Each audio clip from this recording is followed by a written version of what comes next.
Hello everyone. आज हम discuss करेंगे बेसिकली कोऑर्डिनेशन कंपाउंड्स के अंदर जो उनकी प्रॉपर्टीज़ हैं, मैग्नेटिक बिहेवियर कैसे होगा, हमें कैसे पता चलता है कि कौन सा लो स्पिन कॉम्प्लेक्स है, कौन सा हाई स्पिन कॉम्प्लेक्स है, और साथ में ही कैसे पता चलेगा कि इनर डी ऑर्बिटल्स किस में यूज़ होते हैं और आउटर डी ऑर्बिटल किस में यूज़ होते हैं। ये बहुत इंपॉर्टेंट क्वेश्चन है बोर्ड्स के पॉइंट ऑफ व्यू से, तो फटाफट से हम स्टार्ट करते हैं। अब इसको स्टार्ट करने से पहले सबसे पहले हमें ये पता होना चाहिए कि जो हमारे लिगेंड्स हैं उनकी फील्ड स्ट्रेंथ किस हिसाब से है, और उसको एक बेसिकली हम जज नहीं कर सकते, उसको याद रखना पड़ेगा। हमारे पास जैसे यहाँ पे तुम स्क्रीन पे देख पा रहे हो स्पेक्ट्रोकेमिकल सीरीज जो है, जो स्पेक्ट्रोकेमिकल सीरीज है, ये बेसिकली हमारी अरेंजमेंट है हमारे कुछ स्पेसिफिक लिगेंड्स की जो हमारे सिलेबस में है, जो उनकी स्ट्रेंथ के अकॉर्डिंगली हमने यहाँ पे अरेंज किया हुआ है। ये वीक फील्ड लिगेंड से होते हुए स्ट्रॉन्ग फील्ड लिगेंड तक गए हुए हैं। यहाँ पे जैसे देख रहे हैं हमारे पास I negative, Br negative, SCN negative, Cl negative, S2 negative, NO3 negative, F negative, OH negative, OX2 negative, O2 negative, ये सारे हमारे वीक फील्ड लिगेंड्स हैं, मेनली जो हमारे पास नेगेटिव वाले आयंस थे। उसके बाद हमारे पास जो H2 आ जाते हैं, ये न्यूट्रल है, और ये यहाँ से अब स्ट्रॉन्ग फील्ड लिगेंड्स हमारे स्टार्ट हो जाते हैं। इसके अंदर NCS negative, EDTA4 negative, PY that is NH3 pyridine, ethylene diamine, EN dipy, orthophenol, NO2 negative, CN negative और CO, ये मेनली सारे स्ट्रॉन्ग फील्ड लिगेंड हैं। इनका कोई ऐसा हम जज नहीं कर सकते, हमें याद ही रखना पड़ेगा। अगर हम इन शॉर्ट करें तो शॉर्ट के हिसाब से अगर हम इसको याद करने की कोशिश भी करें, थोड़ा जज करें, तो ये रहता है कि जितने भी हमारे नेगेटिव वाले हैं, मेनली जो हेलोजेंस हैं, वो सारे ही वीक फील्ड लिगेंड्स होते हैं, और जितने भी न्यूट्रल वाले होते हैं वो सारे स्ट्रॉन्ग फील्ड लिगेंड्स कंसीडर किए जाते हैं। अब इन्हीं की फील्ड स्ट्रेंथ के अकॉर्डिंगली हम एक एग्जाम्पल कंसीडर करते हैं जिसके अंदर ये सारी प्रॉपर्टीज हम डिस्कस करेंगे। सबसे पहला हमारा एग्जाम्पल है CONH3 3 पॉजिटिव आयन। अब ये हमारे पास जो कॉम्प्लेक्स है, अगर हम इसकी बात करें तो इसके अंदर अगर हम ऑक्सीडेशन स्टेट निकालना चाहते हैं कोबाल्ट की, तो हम मान लेते हैं X, CO हम NH3 हमारा जो है वो न्यूट्रल होता है, तो इसकी हमारी ऑक्सीडेशन स्टेट 0 रहेगी, तो X plus 0 should be equals to +3। यहाँ से हमारे पास X की वैल्यू +3 आ जाती है, जो कि इसकी ऑक्सीडेशन स्टेट है। अगर हम कोबाल्ट का ऑक्सीडेशन एटॉमिक नंबर की बात करें तो एटॉमिक नंबर 27 होता है। जब हम इलेक्ट्रॉनिक कॉन्फिगरेशन लिखते हैं तो आउटर मोस्ट में 3d7 4s2 आता है। अब +3 ऑक्सीडेशन स्टेट का मतलब होता है इसे कि कोई 3 इलेक्ट्रॉन लूज करने हैं। 3 इलेक्ट्रॉन लूज करते हुए आउटर मोस्ट ऑर्बिटल के जो s ऑर्बिटल से 2 इलेक्ट्रॉन से पहले वो जाएंगे, और एक जो d के अंदर पेयर्ड इलेक्ट्रॉन होगा वो चला जाएगा। वो +3 ऑक्सीडेशन स्टेट की वजह से इसने लूज कर दिया। तो जब अब इसके पास उस ऑक्सीडेशन स्टेट के बाद जो इसके पास नंबर ऑफ इलेक्ट्रॉन्स बचे हैं, वो d के अंदर 4 अनपेयर्ड इलेक्ट्रॉन बचे हैं और s ऑर्बिटल हमारा खाली हो गया। अब जो NH3 है, NH3 एक बहुत ज़्यादा स्ट्रॉन्ग फील्ड लिगेंड है। जब ये इसके साथ कोऑर्डिनेट बॉन्ड बनाने के लिए आएगा तो इसके पास एक प्रॉपर्टी है कि ये इन अनपेयर्ड इलेक्ट्रॉन्स को रिपेल करके और इनके पेयरिंग करवा देगा।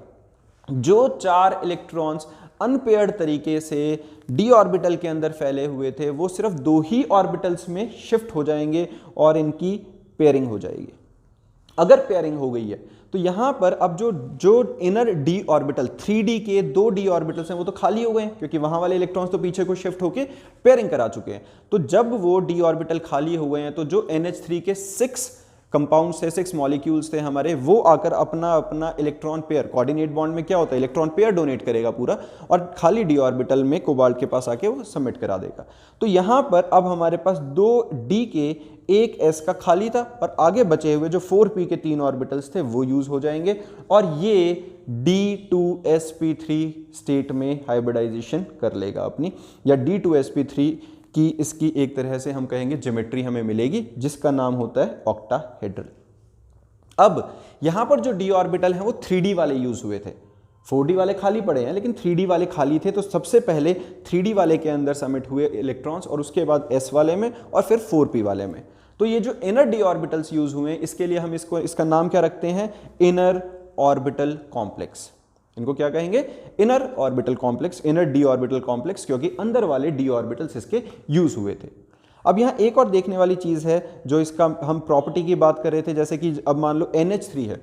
NH3 हमारा क्या था, बहुत ज्यादा स्ट्रॉन्ग फील्ड लिगेंड था। अगर बहुत ज्यादा स्ट्रॉन्ग फील्ड लिगेंड है तो जब भी स्ट्रॉन्ग फील्ड लिगेंड लगेगा वो हमेशा लो स्पिन कॉम्प्लेक्स बनाएगा, हमेशा लो स्पिन कॉम्प्लेक्स बनाएगा। कैसे याद रखना है, अगर स्ट्रॉन्ग फील्ड लिगेंड लगेगा तो लो स्पिन कॉम्प्लेक्स बनाएगा, हाई, और अगर लो स्पिन कॉम्प्लेक्स बनाए मतलब वीक फील्ड लिगेंड लगेगा तो वो हाई स्पिन कॉम्प्लेक्स बनाता है, उल्टा चलता है ये। और यहां पर एक और देखने वाली चीज क्या है, अगर हम मैग्नेटिक प्रॉपर्टी की बात करें, यहां पर हम देखेंगे किसी भी तरह का कोई भी अनपेयर्ड इलेक्ट्रॉन्स नहीं है, क्योंकि जो NH3 के इन्फ्लुएंस में आके अनपेयर्ड इलेक्ट्रॉन्स ने बैक बॉन्डिंग कर ली थी। तो जब हमारे पास कॉम्प्लेक्स के अंदर कोई भी अनपेयर्ड इलेक्ट्रॉन ना हो तो वो जो कॉम्प्लेक्स बनाता है वो डायमैग्नेटिक प्रॉपर्टी पोजेस करेगा। मैग्नेटिक प्रॉपर्टी बेसिकली किस पर डिपेंड करेंगे? नंबर ऑफ अनपेयर्ड इलेक्ट्रॉन्स पे। अगर किसी कॉम्प्लेक्स में अनपेयर्ड इलेक्ट्रॉन्स हैं तो वो पैरामैग्नेटिक होगा, और अनपेयर्ड इलेक्ट्रॉन्स नहीं है तो वो डायमैग्नेटिक होगा। यहां पर NH3 के इन्फ्लुएंस में कोई भी अनपेयर्ड इलेक्ट्रॉन नहीं बचा था, बैक बॉन्डिंग हो गई थी, इलेक्ट्रॉन्स पीछे शिफ्ट हो गए थे, जिसकी वजह से ये हमारे पास डायमैग्नेटिक कैरेक्टर पोजेस करते हैं। ये हमारे अब हम एक नेक्स्ट एग्जांपल कंसीडर करते हैं COF6 negative. COF6 negative complex के अंदर पहले हम इसकी ऑक्सीडेशन स्टेट निकालते हैं। जैसे कि यहाँ पर हमारे पास ऑक्सीडेशन स्टेट में यहाँ पे हम X कंसीडर करते हैं, F का होता है -1, X -1 into 6 should be equals to -3, यहाँ से X की वैल्यू निकल गई है +3। तो जैसा ऊपर कॉम्प्लेक्स के अंदर हमारे पास बना था CONH3 वाले के अंदर, सेम यहाँ पर भी इसकी +3 की ऑक्सीडेशन स्टेट है। तो सेम S के 2 इलेक्ट्रॉन्स और एक D का जो पेयर्ड वाला इलेक्ट्रॉन था वो ये लूज कर देगा। तो यहाँ पर भी जो इसके पास इलेक्ट्रॉन लूज करने के बाद 4 इलेक्ट्रॉन्स अनपेयर्ड रह गए हैं, है ना। तो अब लेकिन जो फ्लोरीन है वो बहुत ज़्यादा वीक फील्ड लिगेंड है, बहुत ज़्यादा वीक फील्ड लिगेंड है, तो ये कभी भी बैक बॉन्डिंग नहीं करा पाएगा। अगर ये बैक बॉन्डिंग नहीं करा पाएगा तो अब यहाँ d ऑर्बिटल्स तो खाली है ही नहीं जहाँ पे कोऑर्डिनेट बॉन्ड बन सके, तो उसके अंदर अब हमारे पास एक S 3p और जो 4d वाले ऑर्बिटल्स है, जो आउटर d ऑर्बिटल्स थे, उनमें जाकर कोऑर्डिनेट बॉन्ड बनेगा। कोऑर्डिनेशन नंबर अभी भी 6 था, 6 के 6 फ्लोरीन थे, लेकिन अब d ऑर्बिटल खाली, इनर d ऑर्बिटल खाली ना होने की वजह से आउटर d ऑर्बिटल तक बात पहुंच गई है, और जो ये कॉम्प्लेक्स बना है ये sp3d2 हाइब्रिडाइजेशन स्टेट के अंदर बनेगा, और इसको हम आउटर ऑर्बिटल कॉम्प्लेक्स कहेंगे, और इसका भी स्ट्रक्चर जो रहेगा वो ऑक्टाहेड्रल ही रहेगा। अब यहाँ पे देखने वाली चीज है कि यहाँ पर 4 अनपेयर्ड इलेक्ट्रॉन्स हैं। अगर अनपेयर्ड इलेक्ट्रॉन्स हैं तो ये क्या बनाएगा? ये हमारा पैरामैग्नेटिक कैरेक्टर पोजेस करेगा। और जो फ्लोरीन है वो बहुत ही ज्यादा वीक फील्ड लिगेंड था, तो वीक फील्ड लिगेंड तो ये हमेशा क्या बनाएगा? High spin complex. फ्लोरीन अगर वीक फील्ड लिगेंड है तो हाई स्पिन कॉम्प्लेक्स बनाएगा। NH3 स्ट्रॉन्ग फील्ड लिगेंड था तो वो लो स्पिन कॉम्प्लेक्स बनाएगा। NH3 वाले केस के अंदर हमारे पास अनपेयर्ड इलेक्ट्रॉन नहीं थे तो वो डायमैग्नेटिक था। फ्लोरीन वाले केस के अंदर COF6 नेगेटिव के अंदर अनपेयर्ड इलेक्ट्रॉन्स थे तो ये पैरामैग्नेटिक कैरेक्टर पोजेस करेगा। ठीक है, चलिए, थैंक यू।